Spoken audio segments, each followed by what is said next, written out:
the point that's being emphasized here is like when Buddha taught the Four Noble Truths, he taught the suffering first, and then following that, he then pointed out to the cause of the sufferings in the form of the afflictions, their root, misperceptions, of course, the actions induced by them, influenced by them, and as well as to the very subtle, root misperceptions. The idea here is to first, having recognized what is suffering, what is limiting, what is constraining, and usually that part of concern will be easy to come about in the case of what I called the painfulness of pain, but not so easy with the misleading, fleeting, pleasures, etc. So it takes certain contemplation, reflection, kind of looking into the nature of it, that one then begins to develop some sense of disillusionment. And then more importantly, deep down, the root of those, of those unease in the form of afflictions and the root misperceptions, it would take even stronger care, looking to kind of see the deception, the veil of deception involved in there. So based on that, then one develops a strong sense of disillusionment and, in a way, disenchantment with the root of these sufferings, no matter how, how much of a temporary comfort or temporary pleasure they may generate, but one would begin to see the deception behind it, and thus be able to deal with them properly, deal with them as would be pertinent, as would be sensible, rather than be completely, swayed away by them. So that's the reason why here, in terms of the determination to be free, it qualifies it to be ever-present, not necessarily in the sense of totally 24 hours conscious about it, but being there in the back of one's mind, ever ready to be pulled up, to be brought up front, to bear with one's own way of dealing with things, confronting a situation, etc. And that will depend on a repeated contemplation on the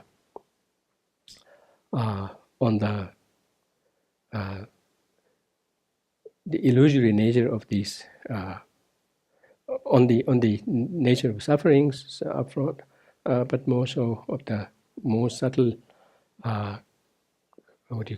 subtle pitfalls of the afflictions and the fleeting nature of temporary pleasures, whatnot. So here, what we are speaking of is not necessarily to abandon occasions of joy and happiness, no matter how fleeting they may be, but to be able to see them for what they are, so that we are not dragged into unnecessary agonies that will entail otherwise. And that would itself make up for a sense of caution against the tendency of being drawn into it. Being able to kind of deal with the conditions accordingly, rather than being driven by misreadings, more particularly in the form of overreadings of them.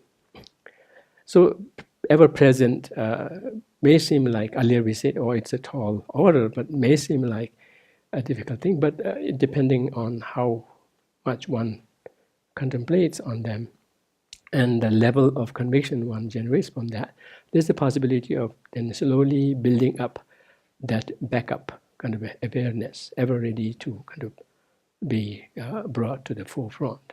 So initially kind of working one's way to attain that would be a very worthwhile kind of endeavor, so that it would bring in fresh air into everything that one does. As I said earlier, it doesn't require living something necessarily, unless one wants to and one sees how one could make better use of that new opportunity, new situation as likewise. But it doesn't necessarily mean, of course it would require us for special courage and special determination, special willpower to kind of really go through the same situations that would normally kind of really rough oneself up and kind of really spoil everything, but kind of stay put and stand one's ground in a kind of steering one's way through that rough situation, kind of weathering one's way through that. Of course it would require, but it is doable. So in a way, the determination to be free is not necessarily changing things or living things, changing things necessarily. Rather, if at all it means changing, it's not changing things for something else, but changing how we deal with that situation. And if we could see that, which we will do by kind of really bracing ourselves up for the same trouble, yet at the same time staying aware of where one might go wrong and how, to a great extent, one has the, as I said earlier, one has the button, one has the say, then just about everything one does, be that outwardly seeming very, very worldly, too worldly, whatnot, but one would still be able to, still be able to conjoin them, influence them, tinge them with a Dhamma flavor. So that's very that's the whole message about it. And then the efforts following that would be, in whatever ways one has the leisure, freedom, ease to do, so that one could facilitate in strengthening that endeavor in really looking in and dealing with the ills. So Dharma basically means working with the mind. I shared this last time also, and I do on many occasions. I'm from Georgia, and Georgia has a state song called Georgia on My Mind. I say it's fine for Georgians, of course, to have Georgia on their mind. But what else could they have on their mind? One's own mind. Have one's mind on one's mind, then it's like you have the steering wheel, what do you call the, what do you call? Pardon? Stick shift or the control system, control button, right? Oh yeah. Did I share you an incident when I was in? Oh yeah. Did I? Oh yeah. Yes. Yeah. The small motorcycle. I served as a principal in a monastic school, a high school, monastic school. Everyone was red. Red. Everyone was red. A red school for young monks, and just so that I would stand out and not be mixed and mistaken for the students. The first day I wore this yellow strip, and that's how I escaped being mistaken for one of the students, or even allow for excuse to be mistaken and then beaten up. I'm joking. So yeah, as part of the privilege of, or the duty or responsibility for being principal. The monastery bought this scooter kind of motorcycle for me. So I was learning in the initial time. I was learning and wasn't doing so well. So it takes some training, right? Awareness, mindfulness. So what I might have done was thinking that it was the brake. I had, what do you call, turned the accelerator. And luckily, I was not on the bike. I was still standing. So I got dragged and dragged against the wall, which was so poorly whitewashed. My whole robe turned into white. And when did that happen? When everyone was around. Yeah, that was during the evening dinner time. We would have early dinner around 5. So the monks had come, and they were standing in line in front of the kitchen, and there I was, volunteering to make a big show. Everyone had good fun. And I knew what happened. Then I knew. I had to question, what happened? I just had the brake in my head, but I didn't. So then, there I didn't have much option but to just show that I can do it. So I drew, right? I drove it, and drove it so fast it made vroom kind of a sound. Must have really flown through the rest of the area. So then I went into the school gate. There was nobody there because it was the evening time, right? School has closed. So then it gave me some time to reflect. What happened? I looked at my robe. Have I just become a tantric practitioner with my wide robes? So that gave me a very good lesson. I said, oh. I mean, at that point, it almost seemed like the bike had its own mind and wanted to do its own thing. I said, no, it can be. So I learned to really get the break. I said, once you get the break, then it doesn't do anything unless you want it to do anything, right? So it's like, that's what our mind is. So much, as sophisticated as it may look like, as difficult to deal with as may look like, it is all happening from the mind. And that's where we have to point our finger at and then work on it. So, yeah, I share this, and every time I open Facebook and it says, what's on your mind? I'm really tempted to say, my mind. I could end up really saying every day, posting, my mind is on my mind, and then leave it there. And I say, I really mean it.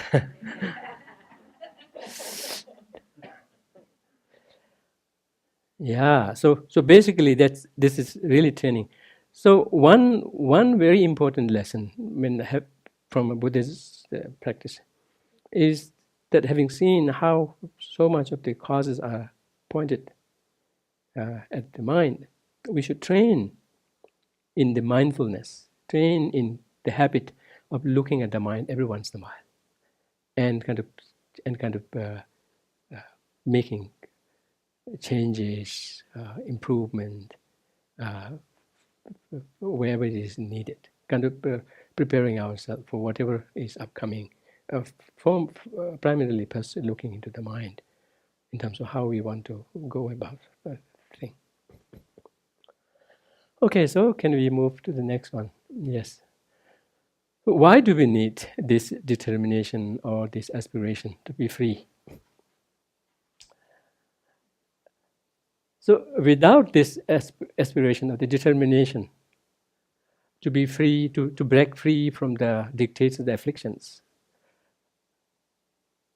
there's no doubt that clinging or grasping would kick in. In a way, simply put, from a Buddhist point of view, suffering is rooted in clinging. That may be an easier way to understand. Now you may ask, what about ignorance? Clinging is a manifestation of ignorance there. Without ignorance on its as its base, they won't be clinging. Because one is clinging. By the very fact that we speak of clinging, it involves overreading the situation and leading us to cling to it.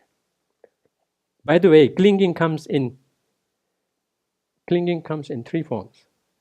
Clinging comes in three packages.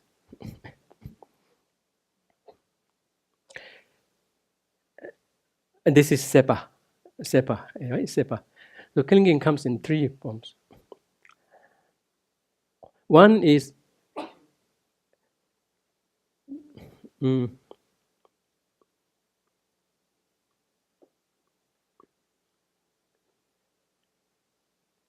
clinging to attain. Yes, clinging to attain what one sees as pleasant. The other is clinging to avoid what is unpleasant. The third is clinging to continue to maintain what is in between. So a comfort situation or something going smoothly. So clinging is the root of suffering. And in each of these clinging, one has, if we look very clearly, we will see how, in the first place, we have gone into overreading the pleasantness of a situation. Not that we are denying pleasantness on a conventional level. Yes, things can be relatively pleasant, unpleasant, neutral, and this could be changing. There's nothing wrong with that. But what happens is, in the process of seeing some pleasantness, because of our habitual instinct, instinctual habituation into seeing things inherently existent, to put it that way, we tend to kind of blow over the pleasantness and then make that appreciation of its pleasantness more difficult to resist. So that's where the clinging comes. Likewise, we blow up on the unpleasantness of things. We blow it up to the point that it is, I must get rid of it right now. That it is going to stay forever. And it is also painful, something like that. We kind of tend to blow over the unpleasantness of it. And thus build on this urge to get rid of it anytime soon. So there is this clinging in a way to clinging to the absence of it. The first one is clinging to the presence of it or in the possession of it. The other one is clinging to the absence of it, to the lack of it. And whereas the third one is in most of the neutral situations, nonetheless, not necessarily neutral in a completely, no feeling kind of attached, but in a kind of a status quo that you feel kind of really over time develop a sense of clinging, sense of attachment to that. Then one has this this tendency of kind of again insisting, obsess to maintain it. And so in that process of obsession, ignorance, more particularly in the form of course, some part of not knowing ignorance, but more so of misknowing ignorance would have already made inroads into it, in kind of really blowing up into something that you can't but have it. You can't but maintain it. So that's how clinging, in a way, it would be easier for us ourselves to see how clinging makes it difficult. Every turn of our life, whenever we feel something really nagging and troubling, if we could look inside, we will see clinging at work, be that clinging in terms of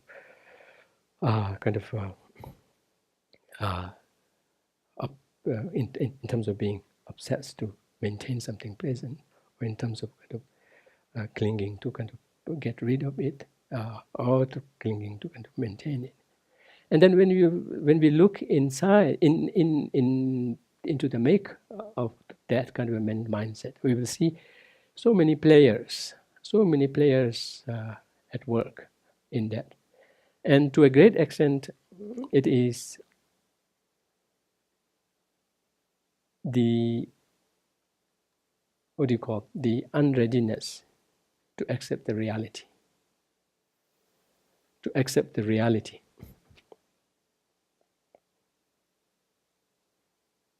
And when you say reality, what?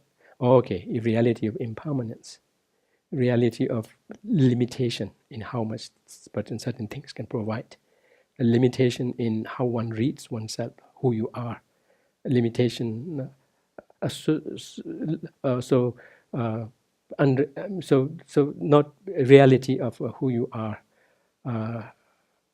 reality of how much that situation can mean in terms of providing or in terms of taking away from oneself.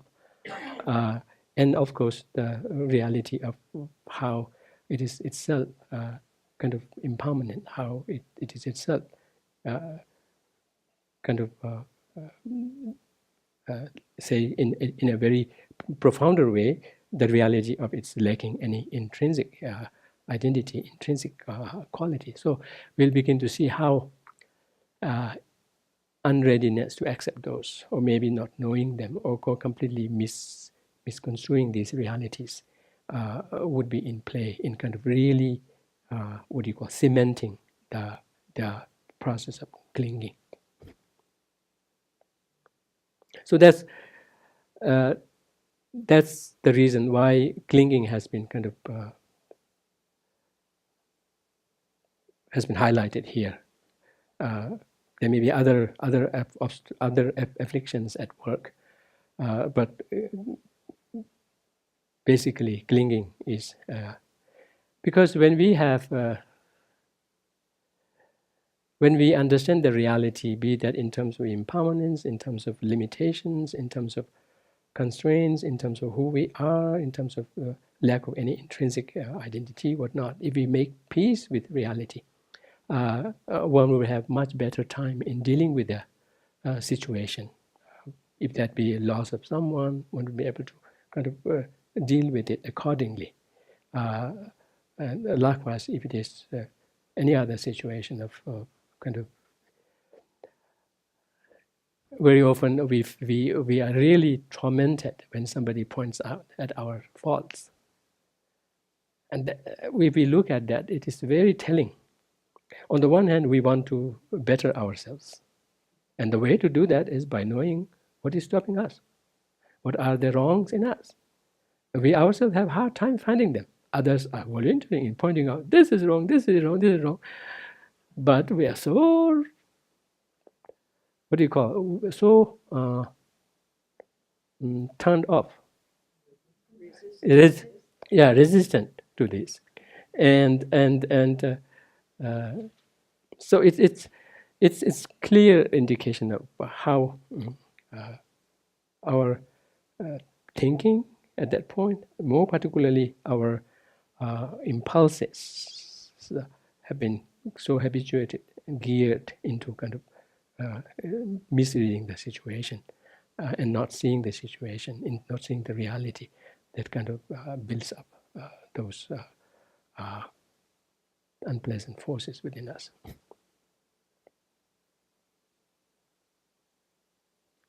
There's a story, maybe some of you may have seen. There was a princess who was very pampered by the king. The king was very, very attentive to her needs and would go to every length. So one time there was rain, and they were in the palace. The rain spattered on the puddles, and it was producing water bubbles, so beautiful, with reflections in it, bubbles, perfect bubbles. And then the princess got really enchanted by it. Oh, father, king, you know what? I want a garland of water bubbles. You either provide it or I will die. The king was devastated. Then he had no time to explain to the princess. So the king used his authority and said, maybe I'll just make an order, decree, and say, call all of the artisans and then make them do something. You better do this, otherwise. And he didn't even complete the sentences. Everybody knew what was going to come. Many of the artisans were at their wits' end, as you say, right? Particularly the younger ones. So they say, oh, I have my whole life before me now. What? Would it be cut short by this? What do we do? And there was an old one. I can do it. Everyone was relieved. He can do it. At least we are all relieved, right? But how in the world would he do it? And he would say, only on one condition. If the princess is willing to be my consultant. And, right? Yeah, my consultant. To consult and to help him. And the king would wonder. Okay, then the king would even not question. Say, come. He would call his princess, say, go to that artisan. He says he can do it, except you have to help. And then the artisan says, well, yes, I can do it, except I'm very bad in telling good water bubbles from bad ones. You have to go and pick the good ones.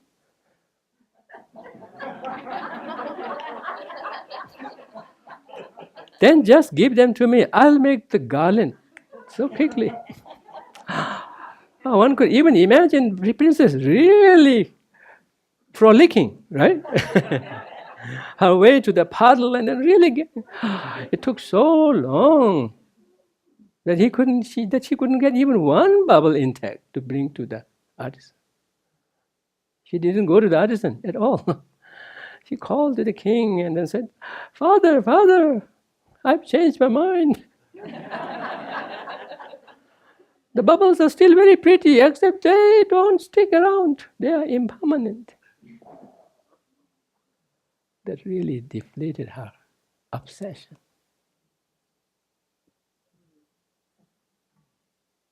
As much as we think that, we won't get into that kind of madness, but we do with our own water bubbles. We have our own version of water bubbles. Even if we may not complain it to others, we are complaining to ourselves and putting ourselves through that trouble. Need to be reminded.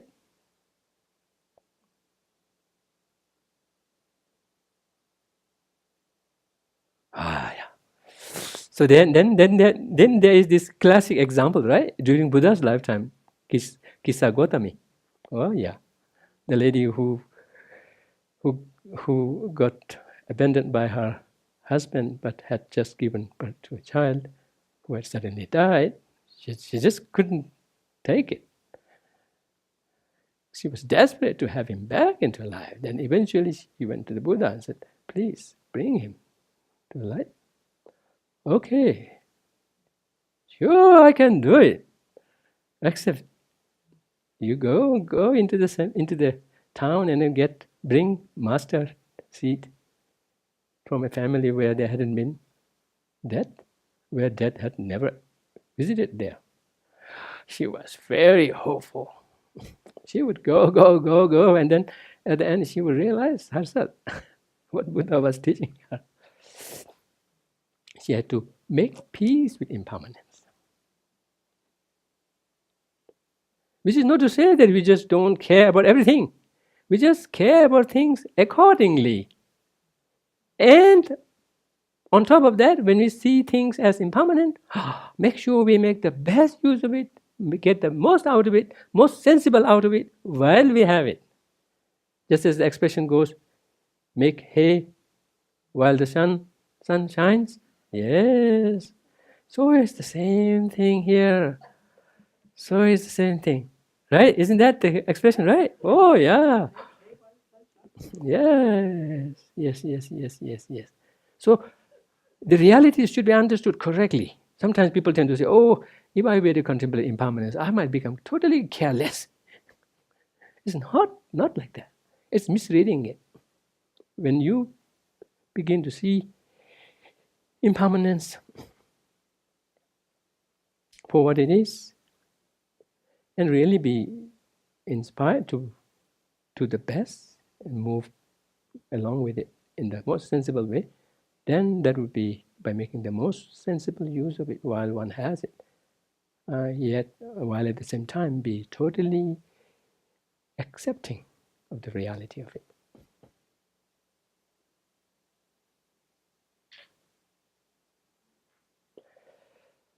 And then the same story goes. As much as it is easy to become related in relation to impermanence, it is same with the grasping at inherent existence also, at a very subtle level, more pervasive level. That's not that easy to understand, because first of all, we have difficulty accepting that things lack inherent existence. So, okay, so with the determination to be the determination to free oneself, to not be swayed by the dictates of the afflictions, not be slave to the afflictions. With that determination, then we'll be able to even deal with the clinging. We'll be able to understand the clinging, see the deceptive moves of the clinging. Otherwise, we won't. And if we give in to the clinging, then suffering is bound to come. There will be tension between the reality and oneself, in how one looks at reality and how reality behaves itself. So there will be tension, for sure. So that's where suffering comes. And then if there's the possibility to completely uproot the afflictions, one has seen how afflictions kind of serve as the cause for the sufferings, but if there's the possibility, which in Buddhism we say there is the possibility, except one has to make effort, then of course one would want to work for that. The next one, yes. So then, why there's hurry?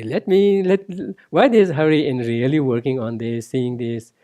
Why there is hurry? I may have tons of time with me, and I could have another better occasion to do this. No, we have gotten the best. Samsara can get better than we are in. As much as we talked about the extreme of bondage earlier, the samsaric condition that we are in right now, that's like the best it can get. It can't get better. And thus, there is the need to really avail of this situation, yes. So why the need of working? If we take rebirth and karma and across life existence into account, then definitely this is the occasion to seize. Even if we leave them out also. In the case of animals, they just can't. They have very limited capacity. And there may be some exceptions here and there, but on the whole, very limited capacity in terms of foreseeing things, in terms of learning from the past, etc., etc., unless at a very, very limited level. So, irrespective of how much they may be suffering from their own habituations, from their own dispositions or not, they just don't have the room or the chance or the privilege, freedom to do that. We have that, and if we don't seize it, then that means for as long as we are alive, unnecessarily suffering. I say unnecessarily. It may look like, oh, that's not the reason. But it is unnecessary. It's one's own making. In terms of suffering, not in terms of what situations we go through, but in terms of suffering, in terms of connecting with it the way we do, and thereby suffer, it's totally one's own making. We provide this. Remember, we are the CEOs, right? We hold the connection. We provided the connection, and that's how we get the information. So the connection is within us. So from that perspective, also we have the capacity, and because of that, why not seize the occasion now? When more particularly from a Buddhist perspective, if not now, then it's very hardly any time else. Yeah, so we have this life of ease and fortune. Ease and fortune, it's an ironic way of calling it ease and fortune. We don't see life that we are going through is a life of ease. If at all it is this is. I mean, ordinarily, if we are to just let it go the way it does, with the mind unruly as it is, kind of being in charge, then it is a disease.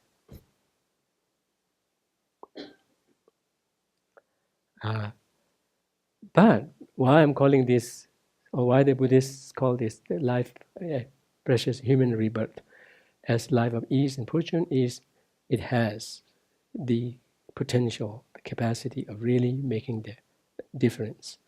If it cares to, if it happens to be lucky enough to be aware of, then it has. We are within the samsaric condition in a relatively balanced state of being, in terms of the sufferings that we are subjected to, that we are exposed to, not too extreme, like it is said to be in the case of hell realms and whatnot. While at the same time, in terms of distractions, it is not too extreme, like it is said to be in the case of the god realms, with too much distractions that they hardly have any time for each other. They would only wave to each other high, and they are busy with their own distractions. So we aren't that distracted. We may have our own shares of these things, but relatively put, we are. And then we have this marvelous intellect, if we want to put it in the proper use. So, but then this is not going to be with us forever. It can be lost anytime.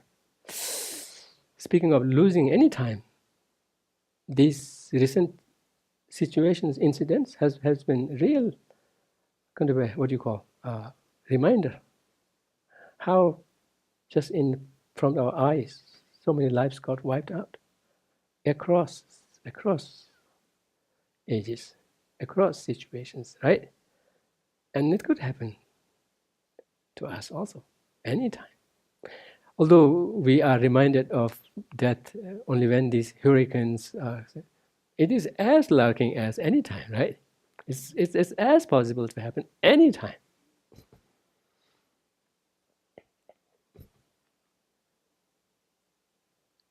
So when we remember that, and then also make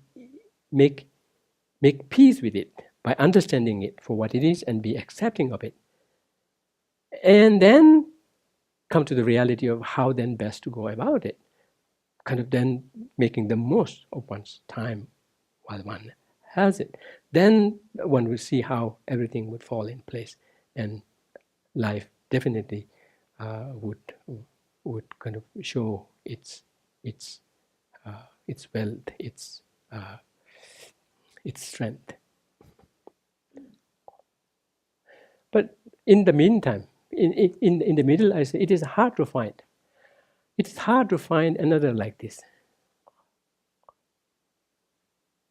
If at all there is another one, then we definitely need to think about it. How in the world did we get this? Does anyone of you remember having really planned for this?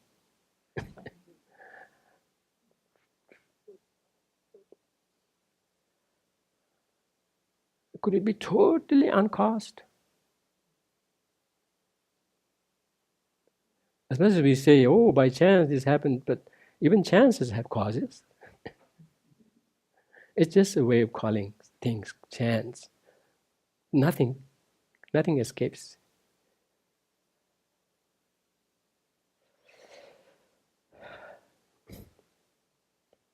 So, as much as it is complete with so many features,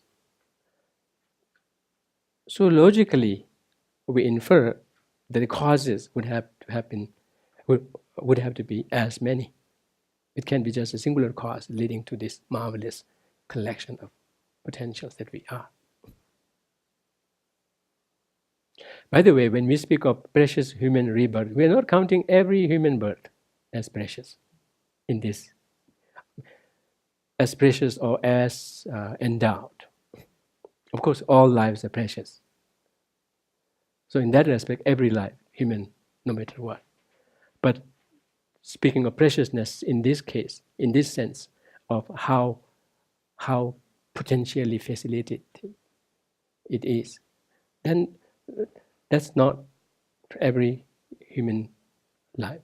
We can't count every human life, every human condition, but rather very, very little.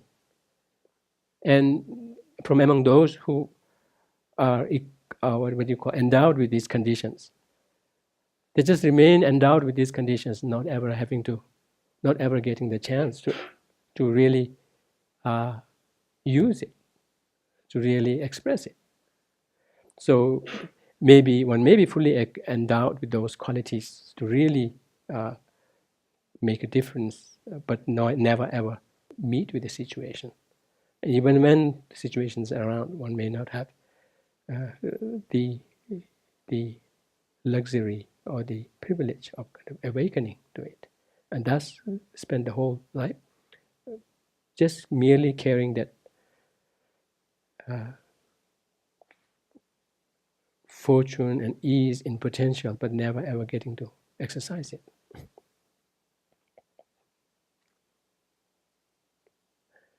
Yes. So in terms of how to cultivate it, so in terms of how to go about cultivating this determination, this sense of strong aspiration to break free from the dictates of afflictions, is to appreciate this great yet rare opportunity, this precious life that one has is.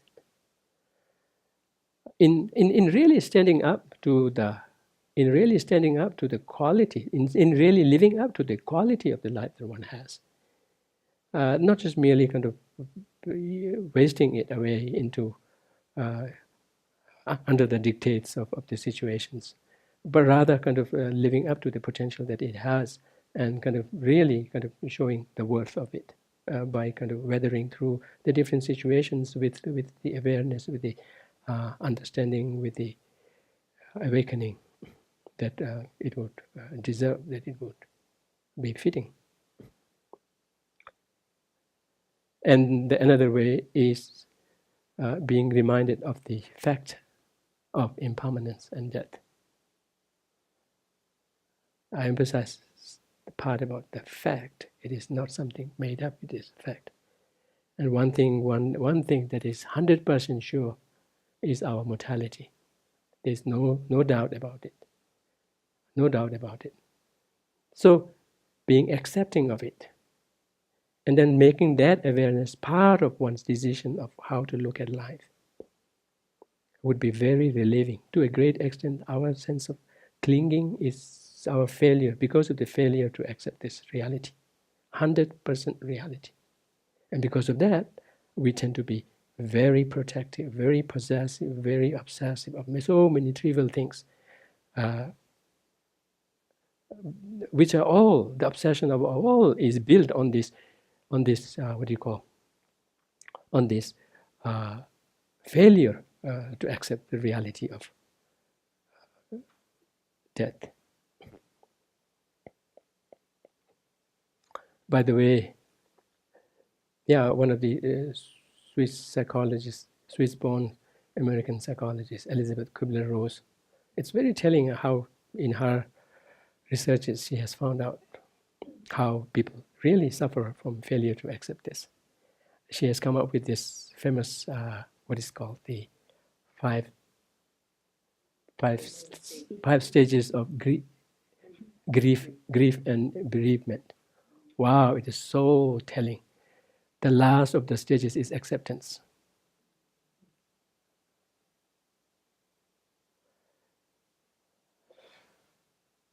How people suffer.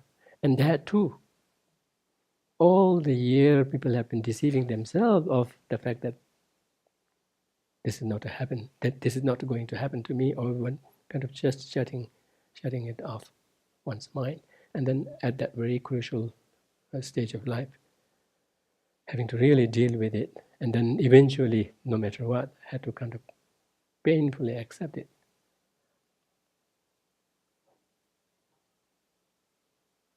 Otherwise, even suffer more at that very crucial time.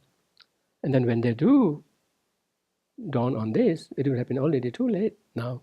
Not much of the life could be kind of made use of at that time. Whereas if we accept it upfront, which is what the training is in terms of, then we would have much, much realistic reading of the life. Life, after all, is the picture of life is incomplete without death. It's like fooling oneself of what life is. And then the karma and its veritable nature of owning responsibility to one's action. And that is also, as I said, there's a scientific way of approaching it. One thing for sure is that nothing happens without cause. And then the suffering, the experience of suffering, joy, pleasure, is so personal to oneself. I mean, the ones that one go through, they're very personal and very real also. So the question would be, why do I suffer? I mean, in a way, even in terms of our own, real-time way of thinking, impulses, emotions, perspectives, outlooks, habits that we expose ourselves to, that we give in to, they have a very clear hand in what we go through. And likewise, to a certain extent, as I spoke earlier, of the dispositions that we carry, how they're exposed to us, to the situations in the way that they do, and how we succumb to them. So, and since everything else outside is totally dependent on causes and conditions. The other day I was speaking of causes and conditions and made this point that causes and conditions are never simultaneous.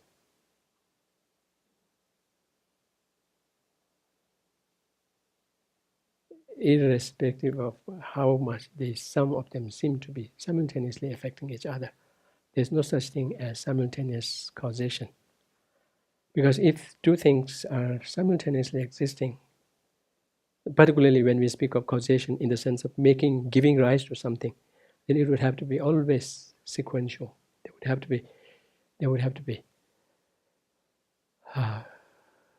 be always sequential.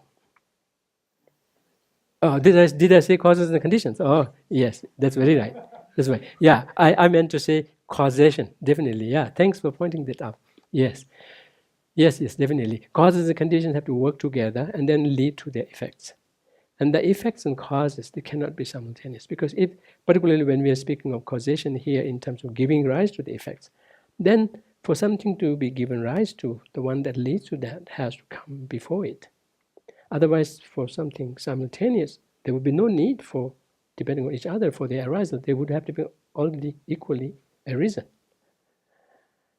So that part needs to be clarified, because very often people tend to think that, people sometimes even say that, they feel more comfortable in seeing things being simultaneously affecting.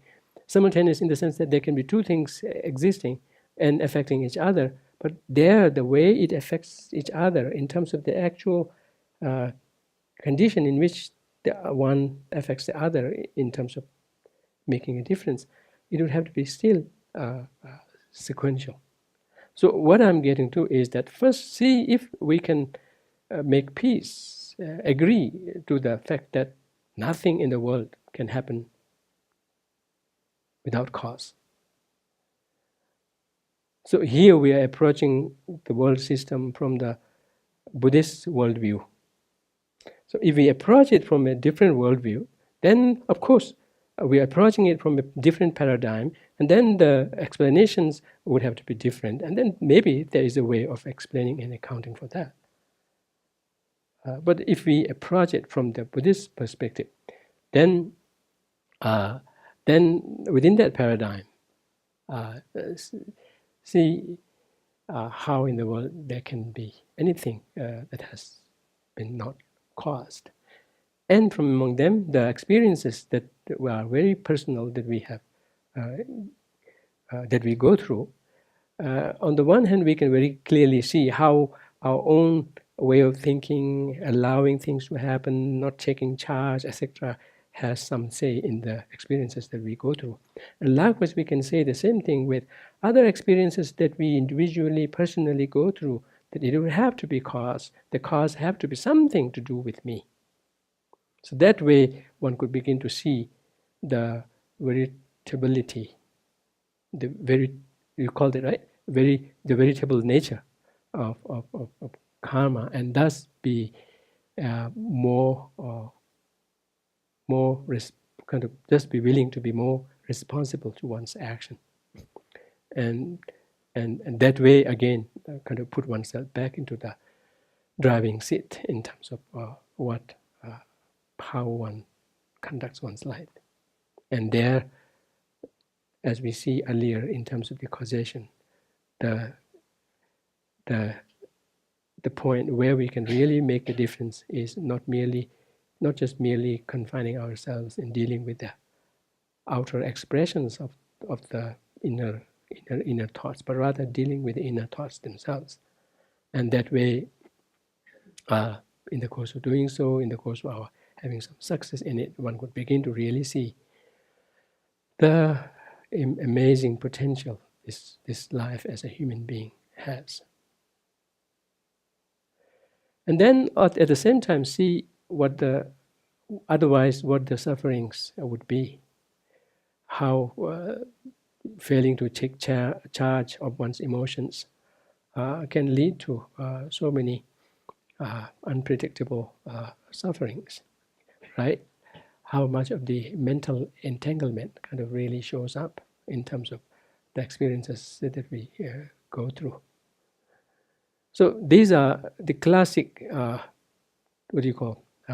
techniques in the scriptures, in the classical scriptures. And you will see very clearly mentioned in the three principles.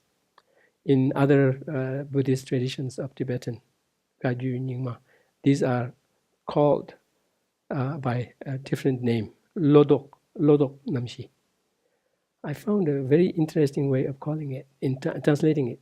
The four mind changes, the four mind changings, the four ways of turning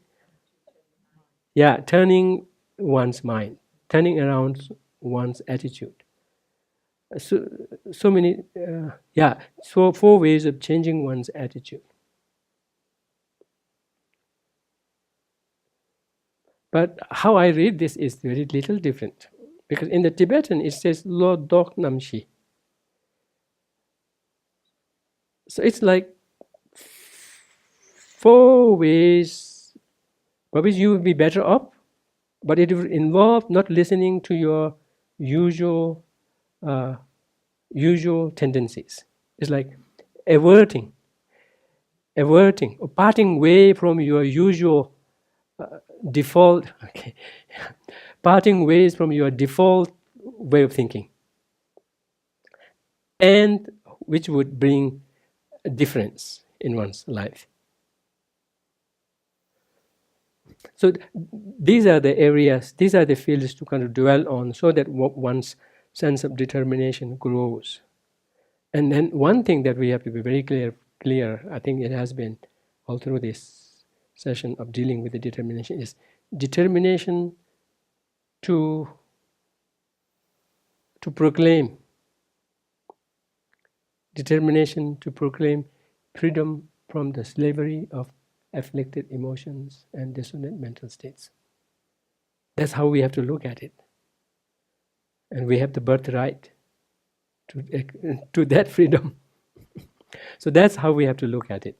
And that is the starting point. That determination rooted in this appreciation is the starting point to then really bring about transformation.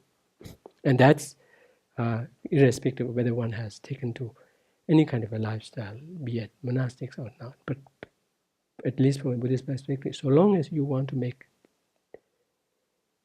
change for the better, transform, bring about transformation, this recognition, this appreciation, where the fault lies, and then developing this urge to express, to claim, to proclaim freedom is inescapable, is the must. Yes. Yeah. So the main thing to really express, to really proclaim freedom is, as I said, the entirety of the afflictions, together with the root misperceptions, can be lumped into clinging or craving. And there too, one has to understand, what are we craving after? It is so simple. Feelings. We all can relate to this. You say, I feel good. Why do you do this? I feel good. Right? Oh, if we were to do anything just for that reason, then there can be so many ways of doing it, and one could be really ruining one's life. Sometimes people practice Buddhism because they say, "Oh, one feels good." Because feeling good is a very trivial thing, very fleeting thing. And there are better ways, or even stronger ways, or immediate ways of bringing that feeling. Nothing wrong with feeling good, except one has to really understand how far that goes. What are the dirts that brings in? What are the better ways of really sustaining the feeling good? What is at stake in just running after feeling good? Rather, kind of make a distinction of which feeling good against which feeling good. Otherwise, as a saying goes in Tibetan, one would end up using, or one would be willing to, or one would see oneself using brocades, rich cloth brocades used for tankas and used for mopping. It's like using the Dharma, which is capable of much more, for very, very trivial things. And if one pursues it just for feeling good and just merely be content there, then there's no guarantee that that feeling stays put there. So one has to kind of understand one kind of feeling good from another, and what are the causes leading to the feeling good. And after all, many of the problems, clingings that we give into is because we are blindly running after feelings. So I have to be more sophisticated in going after feeling good, of how to really invest in it so that one would be able to sustain it for long, rather than risk going deeper into suffering from a very trivial, fleeting feeling good. And so this is very telling when we begin to see what you call how craving or clinging works, how it is basically after feeling as its object, and based on what kind of feelings it is, we are kind of thrown into so many kinds of situations without our sense of control over it, sense of sense of being in charge about it. So basically it is the same thing that I talked about with regard to clinging, has this running after feeling of being, feeling of obtaining or being with the pleasant, feeling of being kind of getting rid, and feeling of staying with the neutral things. And then grasping, when it becomes stronger. I don't know whether the terms are right. In Tibetan it is sepa and lempa. Sepa and lempa. So sepa, earlier I was using it as clinging. Then when it's accentuated, it becomes grasping to the point that now one can't but have it. Be that possessing it, be that getting rid of it, and thus in the midst of that, kind of, and find ourselves entangled in the suffering. So yeah, sometimes people make a big deal about feeling good and then think that that's all that life can provide, and that's the most that they can do it. And then for that kind of a feeling, they go just for whatever kind of a feeling it is, wherever it is coming from, and then see the Dharma to be just as potential and nothing more. And thus what happens is one ends up retaining the machine of suffering intact. From a Buddhist perspective, maintaining clinging, maintaining grasping, it's like maintaining the factory of samsara. So in terms of how to, I wanted to kind of really bring detail into it, but didn't have time. I had to do with this very simplistic way of saying, yes, training of wisdom, training of concentration, and training of morality. But here we are talking of freedom, right? Freedom from the clutches of afflictions, freedom from the clutches of dissonant mental states. So we're not just talking of temporary relief, but freedom. I mean, aiming high. Of course, the process will be long, but aiming at that freedom of really making a break from that with nothing kind of a connection lingering. So in that case, the training of wisdom would have to be wisdom not less than understanding the lack of inherent existence. Of course, that would have to be preceded by the understanding of impermanence, understanding of death, understanding of the suffering nature of things, or, if you will, the dissatisfactory nature of things, or the limited nature of things. Those would have to be preceding the wisdom of understanding lack of inherent existence, the wisdom of understanding emptiness. Even there too, the mere understanding is not enough. One has to then build on that.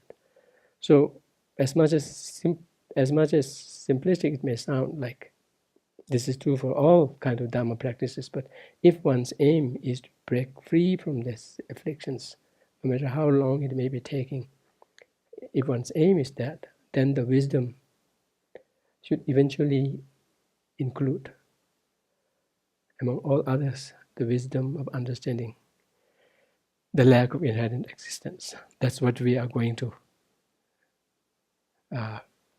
dwell more in the coming sessions. And then, please, could you go up? Yeah, go to the previous one. Yeah, go back. Yes, yes. In terms of the training of concentration, also, not just. I mean, if possible, ideally, the training of concentration in the sense of bringing it to the level of shamatha, eventually to the level of vipassana, and thus the union of the two. So such a concentrated body to then base one's wisdom upon. Of course, the two have to be then rooted in morality practice. Again, here morality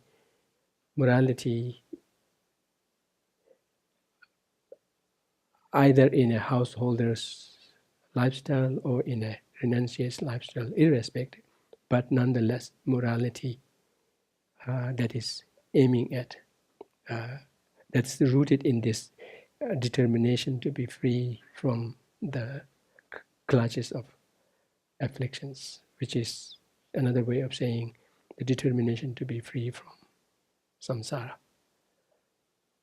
So it could be any kind of discipline, life,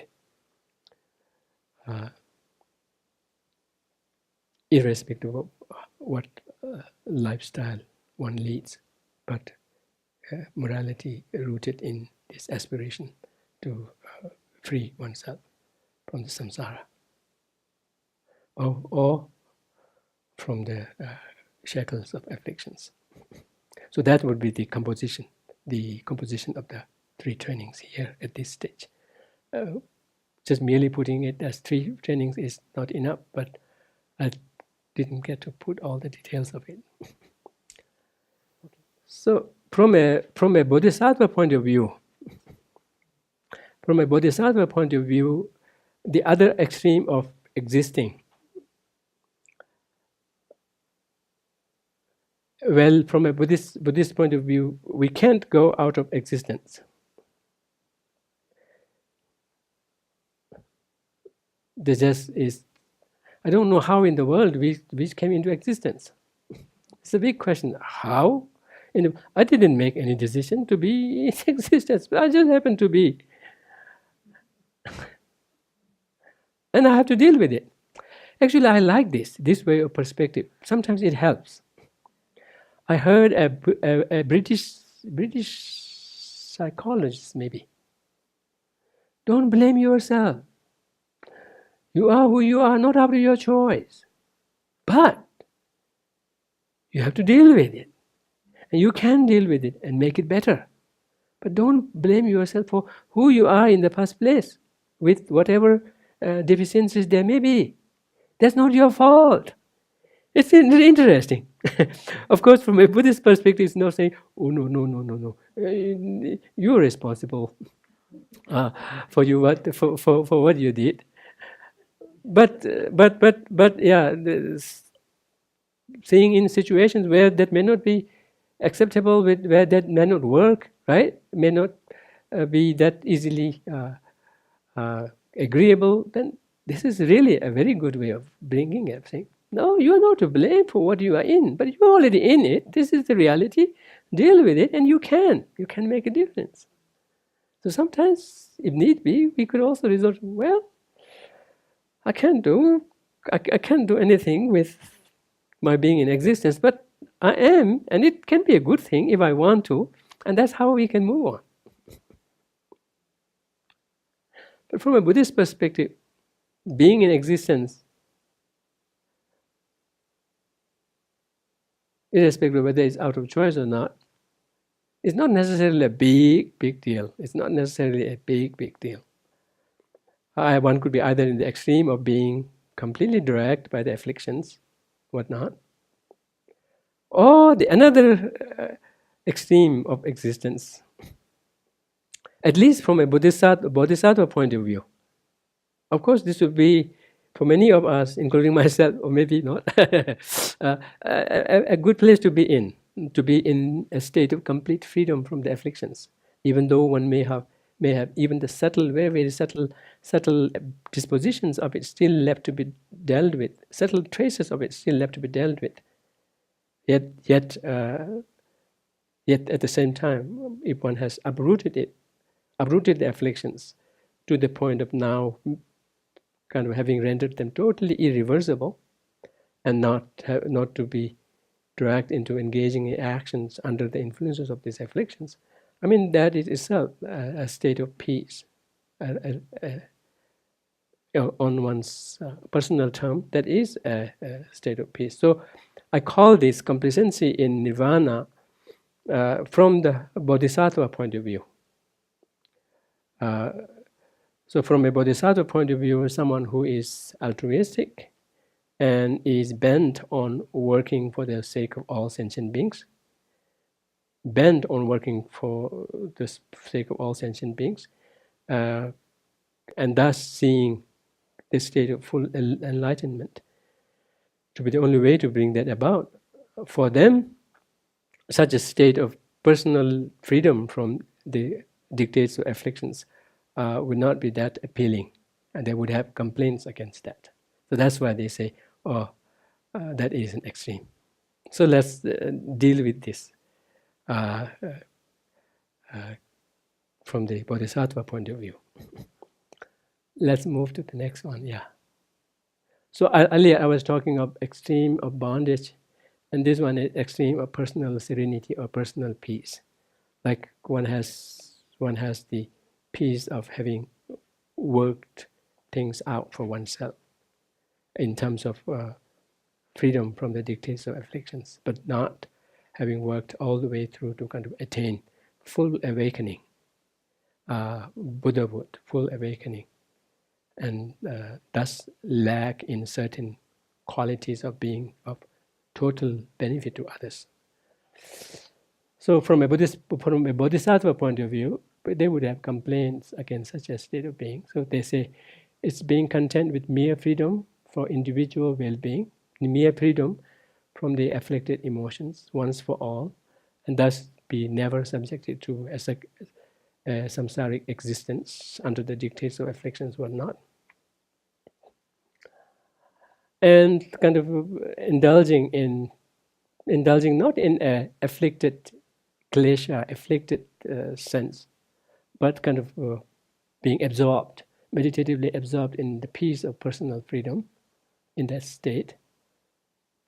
And then lacking in active commitment to the well-being of others. Active, not that they would wish things would go well with others. Definitely they would wish, except they are not themselves as actively inspired to do those things oneself. And in the scriptures, and I'm just mentioning this just for the sake of our understanding. In the scriptures, it mentions that those who are disposed to such state of achievement will be those who are inclined to be very fearful of sufferings, inclined to be less compassionate in others, and thus bent on personal freedom. So that's how, although from a higher Madhyamaka point of view, there's not a single person who would forever stay like this. Buddhas would always bug them one way or the other, would always look for ways to would always be on constant watch to explore chances there. So no one escapes it eventually. From a lower tenet point of view, they say such is possible. But so while sentient beings continue to suffer, they say, well, I wish they could end suffering, but I just can't shore up the commitment to engage myself in it. Okay, so this is not that important. I just brought it up. I don't know why did I don't know. So now, partly the deal is to kind of even point finger, find fault at complacency in nirvana, and kind of encouraging ourselves to be compassionate, to work towards full awakening for one's own sake, but more so for the sake of others, so that one would be fully equipped in benefiting others. Speaking of this, if we see ourselves suffering, particularly in the sense of mental suffering, and then see how tormenting, torturing, excruciating that can be, and how that could come again and again and again unless one has really found the hang of how to deal with it in a very decisive way, then one begins to really care how others may be as exposed, and how others may be even less fortunate in really having any clue of the wherewithal in dealing with them. And then the difficulty in really reaching out, what it takes to be really successful in reaching out. It's not merely knowing what to do, but really doing it the way that others get it. It's partly from the Buddhist worldview that you can't fix everything for others. Even Buddha and Sangha can only go so much. That's the reason why from among the three jewels, the Dharma jewel is called the actual refuge. The other two are not called the actual refuge because they can go only so far in really making the difference. But in terms of themselves, they could build to the point of being fully equipped and fully facilitated and nothing lacking on their part. Yet at the same time, in really achieving success in reaching out and benefiting others, they are limited. And thus, it is the Dharma. Dharma in the form of the individual person's own realizations, their own success in degrees, in achieving the degrees of riddance, in achieving the degrees of freedom from the clutches of afflictions. The two combined, the realization on the one hand and the degrees of riddance from the afflictions on the other hand, the two combined makes the Dharma. Not even the verbal teaching is the Dharma here. It is the actualization of the verbal meanings of the verbal teachings in the form of actual achievement, in the form of realization on the one hand, be that the realization of strength of love, compassion, tolerance, understanding, forgiveness, or that of the realization of wisdom that is attuned to the reality, to the deepest level possible, on the one hand, and on the other hand, actual success in abandoning, actual success in mitigating the grip of afflictions and the rude misperceptions on ourselves, to the point of actually building up the degrees of freedom from their clutches, degrees of riddance. And at a certain point, beyond which, then one achieves those degrees of riddance which stays put, knows no reversal. So those are the two components of Dharma. That's the reason why we say Dharma is the actual refuge. And that has to be worked on by oneself. And that's the reason why in the Buddhist teachings we come across the sayings that you are your own master.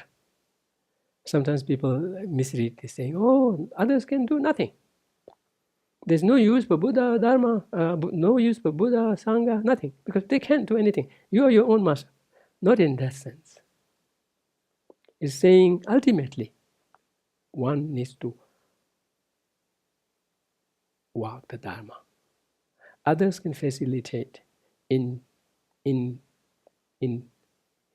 showing the path, in serving as a company, and at least be available there for every time you open up and be receptive. But the opening up, the reception, the working on it has to come from oneself. And through that, if we build the realization and the degrees of riddance, that's the actual jewel that will protect us. So that's the reason why among the three jewels we speak the Dharma jewel as the real actual protection. But in the course of really experiencing the sufferings on oneself, and then seeing how others are as much at stake, then one really wonders and wishes to really do something. And there, the best is to be fully equipped in terms of knowing how, what, and at the same time have the full strength of love and compassion. So on one part, that's the best, the most one can do. So based on that, then one would then look up to the state of full awakening, and nothing short of that. So by doing so and by succeeding in doing so, at least one would have now become fully available and fully capable of reaching out to others in terms of need, so long as they meet the conditions on their part. And we will deal with how to, if we want to, how to go about working on this aspect of how at the same time the process would have much enhanced strength, bringing this sense of care for others would have brought much more stronger elements in overcoming and dealing with one's own afflictions also. But doing so, every step of it, tinged with this aspiration to benefit others. How every aspect of it, be that even dealing with one's own afflictions, would be contributing, not merely contributing eventually to the benefit of others, but at the same time in the very process of it, of how that can be augmenting one's spiritual strength in kind of expediting the process. And then in the meantime, of course, it would have, when I earlier said feeling good and pointed finger at that, finding fault, I wasn't saying that Dhamma practice will not feel good. If one were to merely aim Dhamma practice for feeling good, then that would be falling short of one's expectation of Dhamma. And in the meantime, one could even screw up the Dhamma. So that is very possible. So that's how one has to look at how seeing Dhamma in its perspective, irrespective of whether it means feeling good at the moment or not, but persisting in really working against the source of the afflictions, the source of the sufferings in the form of the afflictions, whatnot. Then, of course, the prospect of feeling good, and that too, in a much more lasting and meaningful way, would be definitely ensured. Yet at the same time, would be freed from the possibilities of falling into the pitfalls. So I think of the three topics, we have just finished the first one, and we are on the verge of now working for developing universal love and compassion eventually into bodhicitta. And then we'll see how to these two topics, the topic of developing the wisdom, that too, nothing short of the wisdom into Madhyamaka is very crucial. And then we'll deal with the intricacies of it. Okay?